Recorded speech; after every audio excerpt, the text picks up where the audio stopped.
அனைவருக்கும் வணக்கம். நம்மளுடைய சேனலில் பிஜிடிஆர்பி ஃபிசிக்ஸ்க்கு டெஸ்ட் பேட்ச் ஒன்று போயிட்டுருக்கு. ஓகேங்களா? ஸோ இந்த டெஸ்ட் பேட்சில் ஜாயின் பண்ணுறவங்க கீழே டிஸ்கிரிப்ஷனில் லிங்க் கொடுக்குறேன். அதை பார்த்துட்டு ஃபுல் டீட்டெயில்ஸ் செக் பண்ணிவிட்டு நீங்கள் வந்து ஜாயின் பண்ணிக்கலாம். ஓகேங்களா? ஸோ நம்ம டெஸ்ட் பேட்ச் கண்டக்ட் பண்ணிகிட்ருக்கோம். ஸோ இந்த டெஸ்ட் பேட்சில் நமக்கு வந்து பார்த்திங்கன்னா ஒரு 20 டெஸ்ட் மேஜர், அதே மாதிரி தமிழ் எலிஜிபிலிட்டி டெஸ்ட்டும் 6th நான் கொடுத்துருக்கேன். அந்த டீட்டெயில்ஸ் வந்து பின்னாடி நீங்கள் வந்து பார்த்துக்கலாம்.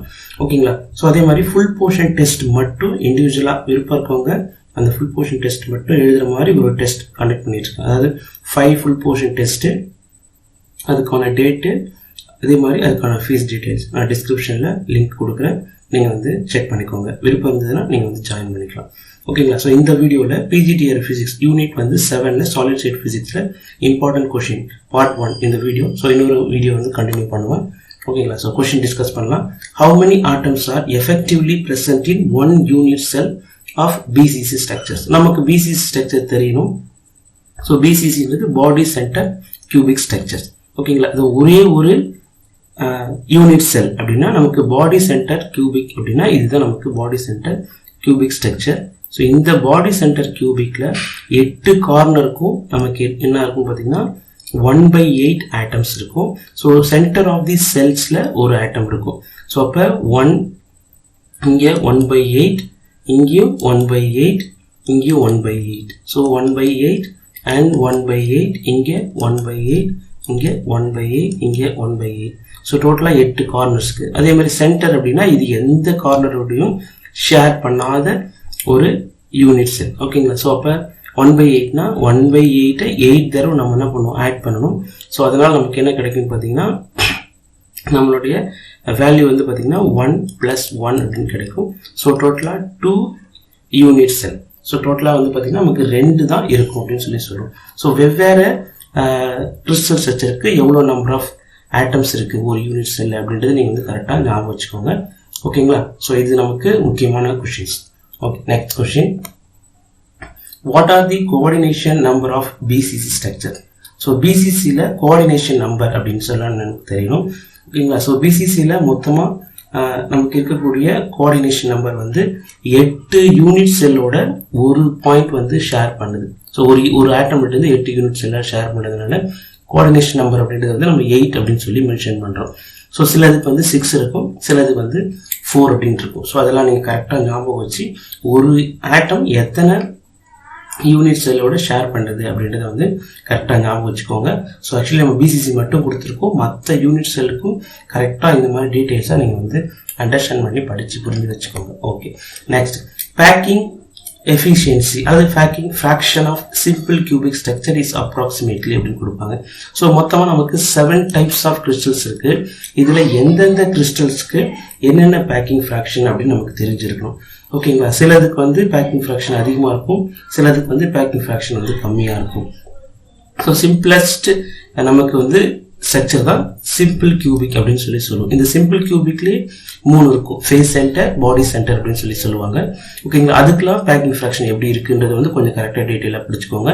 ஸோ இந்த 7 டைப்ஸ் ஆஃப் கிறிஸ்டல் ஸ்ட்ரக்சரோட மொத்தமாக பேக்கிங் ஃப்ராக்ஷன் எத்தனை இருக்குது? இந்த 7 வந்து பார்த்தீங்கன்னா 14 பிராவஸ் லேட்டிஸாக ஸ்ப்ளிட் பண்ணி கொடுத்துருப்பாங்க.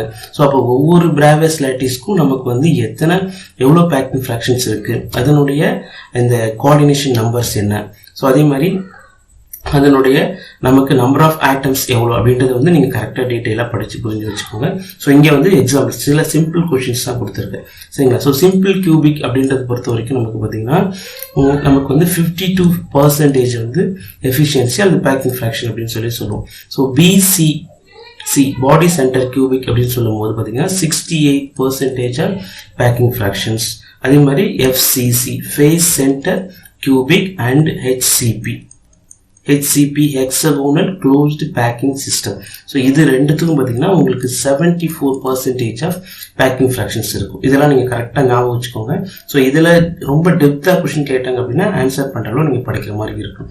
ஓகேங்களா? ஸோ நமக்கு இந்த கொஷின்ஸில் 52% தான் கரெக்டான ஆன்சர். ஓகேங்களா? Next question. ஸோ இதுலேயே பார்த்தீங்கன்னா நமக்கு 68 அப்படின்றது வந்து பிசிசின்றது நமக்கு தெரிஞ்சிருக்கணும். சரிங்களா? இது வந்து சிம்பிள் கியூபிக், இது வந்து நமக்கு BCC, 74 அப்படின்றது வந்து FCC. சப்போஸ் வேற HCPன்னு பேர் கொடுத்துருந்தாலும் நமக்கு வந்து அது கரெக்டாக நீங்கள் போடுற மாதிரி அண்டர்ஸ்டாண்ட் பண்ணி புரிஞ்சு வச்சுக்கோங்க. ஸோ இது ஒரு க்ளோசிங் பேக் சிஸ்டம் இருக்குது சார், இது ஒரு சிஸ்டத்தோடு தான் இருக்கும், பட் நமக்கு வந்து இங்கே இல்லை. சரிங்களா, அடுத்து நான் வந்து டிஸ்கஸ் பண்ணுவேன். The structure of diamond is based on which type of lattice? So நமக்கு வந்து கிறிஸ்டல் ஸ்ட்ரக்சர் அப்படின்னு சொல்லும்போது டைமண்டையும் நம்ம வந்து சில இடத்த வந்து டிஸ்கஸ் பண்ணுவோம். அப்படிங்கும்போது நமக்கு எந்த ஸ்ட்ரக்சர் வந்து டைமண்டோட ஸ்ட்ரக்சர்ஸ்க்கு மேட்ச் ஆகுது அப்படின்னு சொல்லுவோம். ஓகேங்களா, ஸோ இதை பொறுத்த வரைக்கும் நமக்கு டைமண்டோட மேட்ச் ஆகுது வந்து பார்த்தீங்கன்னா FCC ஸ்ட்ரக்சர்ஸ் தான். So face centre cubic structure தான் நமக்கு வந்து டைமண்டோட அதை பேஸ் பண்ணியிருக்கக்கூடிய ஸ்ட்ரக்சர்ஸ் அப்படின்னு சொல்லுவோம். Next question. So which Bravais lattice has a rectangular base and all angles equal to 90 but unequal? சரிங்களா, என்ன மென்ஷன் பண்ணியிருக்காங்க பார்த்தீங்கன்னா ரெக்டாங்குலர் பேஸ். அடுத்து என்ன மென்ஷன் பண்ணியிருக்காங்க பார்த்தீங்கன்னா எல்லா ஆங்கிள்ஸும் ஈக்குவலாக இருக்கணும், அன்ஈக்குவல் சைட்ஸ் அப்படின்னு சொல்லி கொடுக்குறாங்க. ஸோ இது நமக்கு என்ன அப்படின்னு பார்த்தீங்கன்னா நமக்கு இதுக்கு கொடுத்துருக்கூடிய விஷயம் ஃபர்ஸ்ட் அண்டர்ஸ்டாண்ட் பண்ணிக்கணும். ஸோ சைட்ஸ் வந்து பார்த்தீங்கன்னா A not equal to B and B not equal to C. இதுதான் ஃபார்முலா. அடுத்தது alpha equal to and beta equal to gamma equal to 90 degree. இதுதான் அவங்க வந்து இன்டைரக்டாக அதில் வந்து மென்ஷன் பண்ணியிருக்காங்க.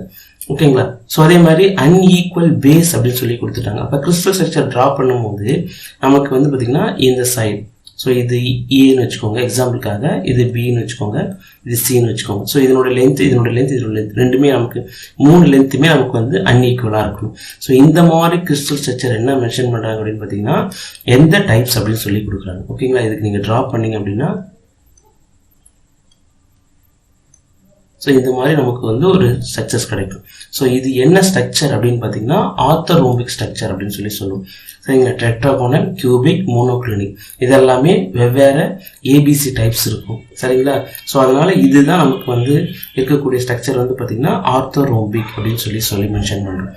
ஓகேங்களா, so next, which of the following represents a family of equivalent planes in cubic crystals?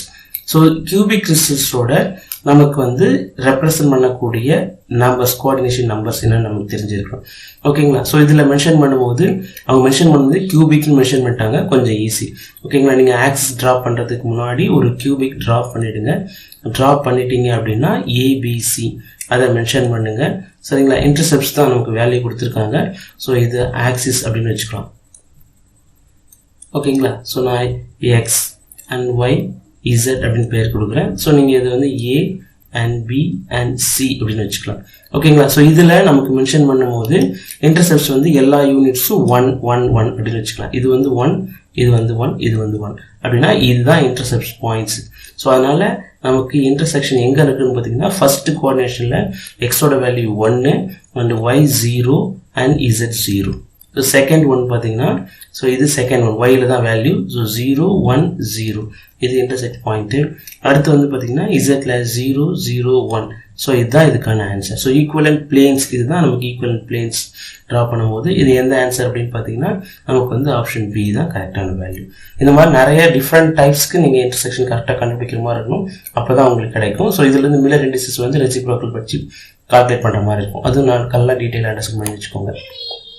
In reciprocal lattice, the distance between 2 points is proportional to. So reciprocal latticeல 2 பாயிண்டோட value அந்த டிஸ்டன்ஸ் வந்து எதுக்கு ப்ரொபோர்ஷனலாக இருக்கும் அப்படின்னு கேட்குறாங்க. Real lattice volume, actually volume கிடையாது, டிஸ்டன்ஸ் அப்படின்றதுனால square of Miller indices. So அதுவும் கிடையாது, ஸ்கொயர்ன்ற ஒரு டேர்ம் வரக்கூடாது. Inverse of interplanar spacing. So அங்கே இன்வர்ஸ் ரெசிப்ரோக்கல் அப்படின்றது வந்து இன்வர்ஸ் அப்படின்னு வச்சுக்கோங்க. ஸோ அதனால இன்வர்ஸ் ஆஃப் இன்டர்பிளேனார் ஸ்பேசிங், அந்த இன்டர்பிளேனார் ஸ்பேசிங் தான் நம்ம மென்ஷன் பண்ணுறாங்க அப்படின்னு பார்த்தீங்கன்னா நம்மளுடைய ரெசிப்ரோக்கல் லாட்டிஸில் 2 லைனுக்கு நடுவில் இருக்கக்கூடிய டிஸ்டன்ஸ் அப்படின்னு சொல்கிறாங்க. ஸோ ஆன்சர் வந்து பார்த்தீங்கன்னா C, number of atoms per units இதுவும் கிடையாது. ஸோ ஆப்ஷன் வந்து பார்த்தீங்கன்னா நமக்கு வந்து சி தான். Okay, next question. What happens to acoustical branch at k is equal to 0 in diatomic lattice? Diatomic latticeல k ஓட வேல்யூ 0 ஆச்சுன்னா acoustical branch என்ன ஆகும்னு கேட்குறாங்க. ஸோ இதுக்கு வந்து நமக்கு ஃபார்முலா இருக்கு. omega of k is equals to 2 into root of c by m into sin of ka by 2 அப்படின்னு சொல்லுவோம். ஓகேங்களா. இதில் என்ன மென்ஷன் பண்ணியிருக்காங்க, கேவோட வேல்யூ 0. ஸோ சைன் ஆஃப் கேவோட வேல்யூ 0 போட்டிங்க அப்படின்னா சைனோட வேல்யூ நமக்கு என்ன ஆகிடும், ஃபுல்லாக கம்ப்ளீட்டாகவே 0 ஆகிடும். அப்போ 0 ஆகினா 2 இன்ட்டு c/m இதுவும் 0 ஆகிடும். So total value omega of K என்றது நமக்கு பார்த்தீங்கன்னா omega of K is equal to 0. So அப்போ ஃப்ரீக்வன்சி நமக்கு என்ன ஆகும் பார்த்தீங்கன்னா 0 ஆகிடும். It goes to 0 frequency. இதுதான் சொல்யூஷன். இன்ஃபைனைட் அதுவும் கிடையாது, பிகம் இமேஜினரி கிடையாது, ஓவர்லாப் வித் ஆப்டிக்கல் பிரான்ச் அதுவும் கிடையாது. ஓகேங்களா. ஆப்ஷன் வந்து பி தான் correct answer. So next one, in the diatomic chain what determines the band gap between acoustical and optical branch. So அப்போ 2 பிரான்ச் சொல்லுவோம், acoustical branch, optical branch. இந்த 2 பிரான்ச்சுக்கு நடுவில் இருக்கக்கூடிய இந்த கேப்பை டிட்டர்மைன் பண்ணுறது என்ன அப்படின்னு சொல்லி கொஸ்டின் கேட்குறாங்க. lattice spacing, temperature, electron density, atom mass and force constant. atom mass and force constant. So இதெல்லாம் electron density, இதெல்லாம் கண்டக்ஷன் ப்ராசஸ், டெம்பரேச்சர் வந்து எனர்ஜி, லேட்டிஸ் ஸ்பேசிங் 2 இடத்துல நடுவில் இருக்கக்கூடிய ஸ்பேஸ் அப்படின்னு சொல்லி சொல்கிறோம். ஓகேங்களா. இது வந்து பார்த்திங்கன்னா நமக்கு வந்து ஆட்டத்தோட மாஸ், அதே மாதிரி ஃபோர்ஸ் கான்ஸ்டன்ட், ஆட்டமோட மாஸையும் ஃபோர்ஸ் கான்ஸ்டன்ட் டிபெண்ட் பண்ணி தான் இருக்கும் அப்படின்னு சொல்லி நம்ம வந்து மென்ஷன் பண்ணுறோம். ஓகேங்களா. ஸோ அப்போ நமக்கு ஆட்டமோட மாஸ், ஃபோர்ஸ் கான்ஸ்டன்ட் வந்து கே அப்படின்னு சொல்லி சொல்லுவோம், ஆட்டமோட மாஸ் வந்து எம் அப்படின்னு சொல்லி சொல்லுவோம். இது ரெண்டையும் தான் நமக்கு வந்து டிபெண்ட் பண்ணி இருக்கு அப்படின்னு சொல்லி அண்டர்ஸ்டாண்ட் பண்ணுங்க. ஓகேங்களா. Next question, the optical branch in a diatomic lattice is due to. Optical branch வந்து டயட்டாமிக் லாட்டிஸில் எதை டிபெண்ட் பண்ணி இருக்கு அப்படின்னு சொல்லி கொஸ்டின் சொல்கிறாங்க.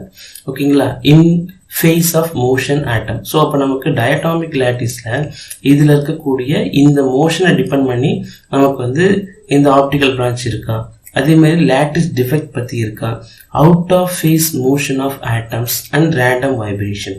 ஸோ நமக்கு ஆப்டிக்கல் பிரான்ச் அப்படின்னாவே நமக்கு வந்து out of phase of motion. So நமக்கு அந்த மோஷனை, அதாவது இன்ஃபேஸ் இல்லாமல் அவுட் ஆஃப் ஃபேஸ் மோஷன் இருந்தால் தான் நமக்கு ஆப்டிக்கல் பிரான்ச்சே கிடைக்கும் அப்படின்றது தான் இதில் இருக்கக்கூடிய விஷயம்.